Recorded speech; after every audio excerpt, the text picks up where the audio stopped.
Hey gang, so as you may know, I like to cook.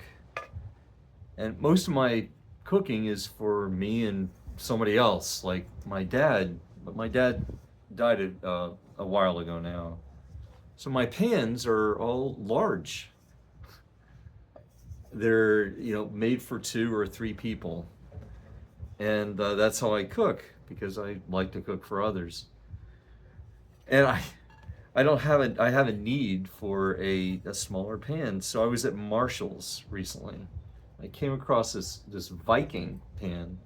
It's a triple ply, stainless steel on the outside, stainless steel on the inside, and an aluminum core. So that'll help, of course, for heat dissipation and heat instead of having concentrated areas. The I like this. The handle is very, very stiff. So that's nice.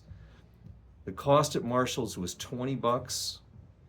And I checked online. I could not find this exact pan from Viking, but the comparable pan from a 10-inch was $50.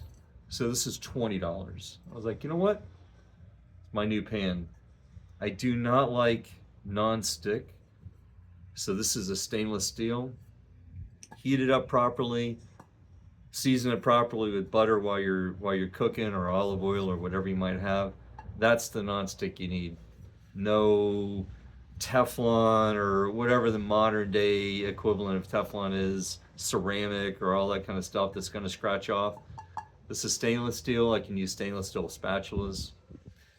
So ask me again and I'll figure out how this actually works out. I haven't used it yet, but I'm going to wind up starting to cook on this instead of all my large pans. Hope this helps somebody. Check out Marshall's for some deals. The price is a lot cheaper than what I found online. And I look forward to hearing what your considerations for nonstick coatings. I'd love to understand what your thoughts on nonstick coatings are. Stainless steel cookware is the second one. And the things that you look for in cookware, like for example, I mentioned the handle. Tell me more about your life and your cooking habits.